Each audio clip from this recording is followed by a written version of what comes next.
Dominique et Nick s'en allaient tout simplement, routier, pauvre et chantant. En tout chemin, en tout lieu, il ne parle que du bon Dieu, il ne parle que du bon Dieu. À l'époque où Jean sans terre d'Angleterre était le roi, Dominique, notre père, combattit les albigeois. Dominique et Nick. Welcome to the third installment of Slaughterfest. I'm your host, the Slaughter Master Zachary Jones. I review horror movies and I slaughter the shit ones. Today on the chopping block, guys, I'll be doing something a little bit different. I am going to be reviewing a television show. To be more precise, I'm going to be reviewing the second season of American Horror Story. Now, the plot of this show basically follows a group of people who are either committed in an insane asylum or people who work at the insane asylum. Now, also, while this is all going on, there's basically a serial killer on the loose who's basically killing people, but everyone actually thinks that he's on the loose because they believe that they've already captured the serial killer. So now, guys, that is all I'm going to tell you about this show, about, like, the synopsis, anyway, of its plot, because when I went to the show, I knew nothing about it, which really helped me, because I was able to watch the show and not knowing anything, so I didn't know where it was going, which helped me, basically helped my viewing experience. The storyline works well and it keeps making you try and guess what's going to happen in the future. Now, the acting in this show is great, with Evan Peters acting amazingly alongside Sarah Paulson and Jessica Lange. The standout performance for me is the amazing Zachary Quinto playing the role of a psychiatrist named Dr. Thredson. Now, just so you know, Zachary Quinto can do nothing wrong by me. He's my second favourite actor. He played Spock in the Star Trek movies. He played an amazing role in the previous American Horror Story. He's just a great actor and I love him. Now, Quinto did a good job with this. Every time he says something, it makes you listen. Like, you just want to listen to what he's saying. And every line basically reeks of sophistication. He is perfect for this role, and I couldn't pick anyone else out there who would be better than Quinto in this position.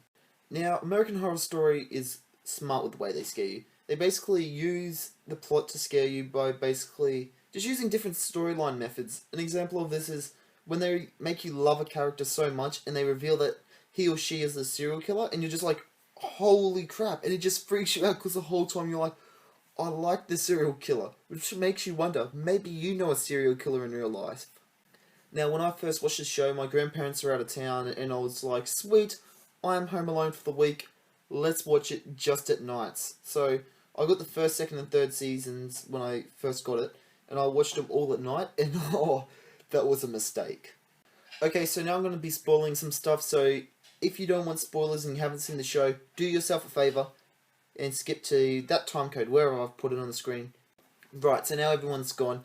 When it is revealed that Dr. Thredson was a killer, I freaked. I was like, because the way they did it, basically they have, when they had, what's her name, the Sarah Paulson's character come into the he helps her break out of the asylum, and she's chilling at home, and they show it, like, they show little hints. For example, he's got a lamp and it's made out of skin. Like, you notice the lamp shade's made out of skin and you're like, is it animal skin? Maybe. And it could have been animal skin, but you brush it off. But then there's a bowl. He has a mint bowl, and it's made out of a human skull, the top of a skull, and you slowly realize that this guy is a serial killer. At first, because he's doing small things, like he's like, don't call anyone because we don't want to get your position revealed and stuff like that.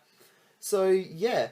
But at first you're just like, he's just acting normal. But no, you can tell he's a serial killer. Once it's all revealed, it's like, oh my gosh.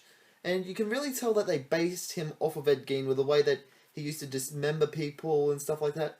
You can really tell that he is Ed Gein. The conclusion of Jessica Lange's character was amazing. I mean, she went from a badass, like, hard, bitchy nun who treats everyone like shit, and then she fell from grace and she followed a road to redemption. And I'm not ashamed to say it, but every time I watch the scene where she basically passes away and Evan Peters' character tells the story of what happened with her and how he helped her be rehabilitated from being in Briarcliff, which is the asylum, I shed a tear because it's a sad moment and it's just filmed really well. Whoever filmed that scene, like whoever directed that episode, I want to meet them and shake their hand and be like, you did a great job, guys. So in conclusion, I love this season. The acting's great, the scary factor's great, and the storyline is great. So overall, I'm going to be giving it 8 stabs out of 10, guys. Thank you for watching the 3rd episode of Slaughterfest, guys. I hope you've enjoyed it, guys, and I hope to see you on the next one. Hit that sexy subscribe button and make sure that you stop back for the next episode. Until then, I'm your host, the Slaughter Master Zachary Jones. I review horror movies and slaughter the shit ones.